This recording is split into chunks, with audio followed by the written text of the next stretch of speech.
कहती है कि शंकर की कथा में पहुंचने वालों को 4 फल की प्राप्ति होती, 4 गुण।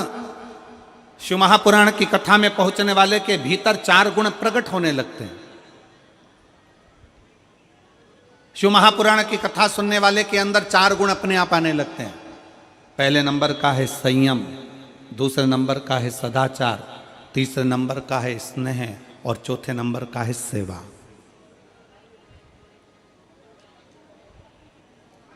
शिव की कथा श्रवण करने वाले के भीतर ये 4 गुण अपने आप आने लगते हैं। पहले नंबर का संयम,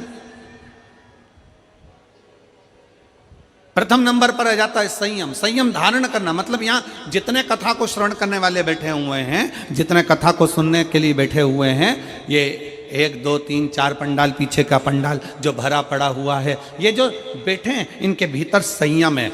जल भी उतना ग्रहण करते हैं जितना लेना है, भोजन उतना ग्रहण करते हैं जितना लेना है, पानी उतना पिएंगे कि कहीं बार बार जाना ना पड़ जाए, कहीं वॉशरूम की ओर जाना ना पड़ जाए, कहीं बाहर जाना ना पड़ जाए, इसलिए जल भी उतना पिएंगे। कितना संयम!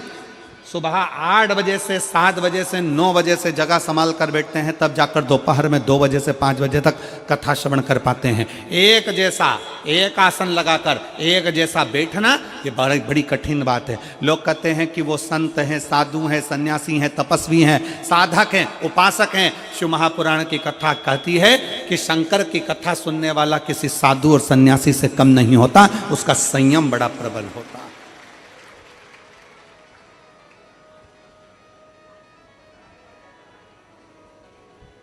महापुराण के 4 गुण हमें कथा में बैठने से ही प्राप्त हो जाते। पहले नंबर का है संयम, कथा में बैठे संयम प्राप्त हो गया।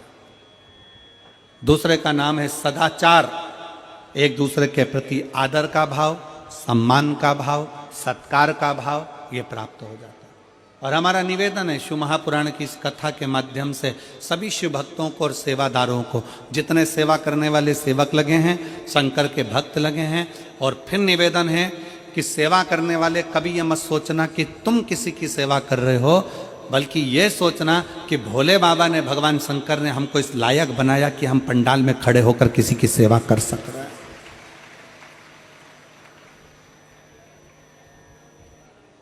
बल्कि भगवान को धन्यवाद देना कि हमको इस लायक बनाया कि हमको सेवा करने का मौका मिला है।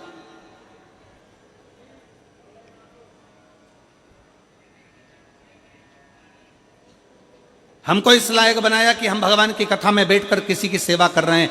भगवान को प्रार्थना कर रहे हैं कि ये आपकी करुणा, ये आपकी उदारता, ये आपकी कृपा है, ये आपकी दया है।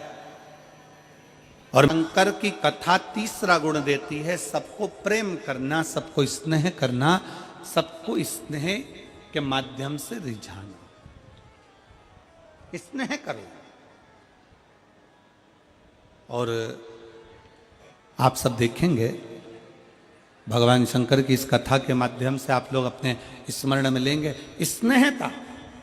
जो रात्रि को रुकने वाले होते हैं, जो रात्रि को विश्राम करने वाले होते हैं, जो शंकर के भक्त होते हैं, शिव के मंदिर में जाने वाले होते हैं, एक लोटा जल चढ़ाने वाले होते हैं, शंकर की स्तुति करने वाले होते हैं, उनमें आपस में इतना स्नेह हो जाता है, इतना प्रेम बढ़ जाता है, इतना प्रेम बढ़ जाता है कि वो प्रतिदिन शंकर के मंदिर में बैठकर भगवान शंकर का मंत्र का स्मरण करते रहते हैं। श्री शिवाय नमस्तुभ्यं, श्री शिवाय नमस्तुभ्यं। उनका स्नेह बढ़ जाता है, उनका प्रेम बढ़ जाता है।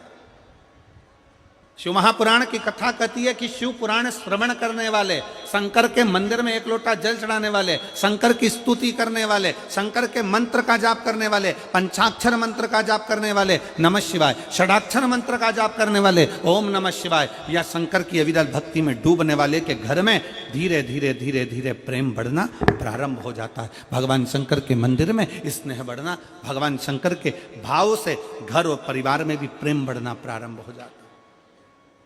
शिव महापुराण की कथा 4 गुण देती है। उसमें पहला गुण है आपका संयम, दूसरा गुण है आपका सदाचार, और तीसरा गुण है आपका स्नेह प्रेम, और चौथे नंबर का गुण है सेवा। शिव महापुराण की कथा कहती है कि सेवा का भाव अपने आप जागृत हो जाता है, अपने आप। कौन कौन है जो शंकर जी के मंदिर में एक लोटा जल चढ़ाते हैं? जरा हाथ उठाओ जरा। सब चढ़ाते हो, रख लो रख लो, बहुत बढ़िया, शिव कृपा बनी रहे आप पर। जय जोहार।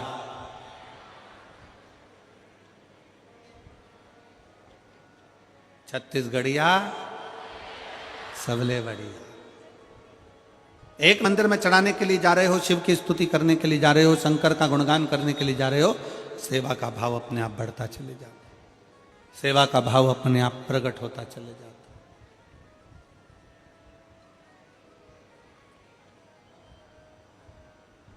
सेवा का भाव अपने आप अंदर प्रकट होने लगता।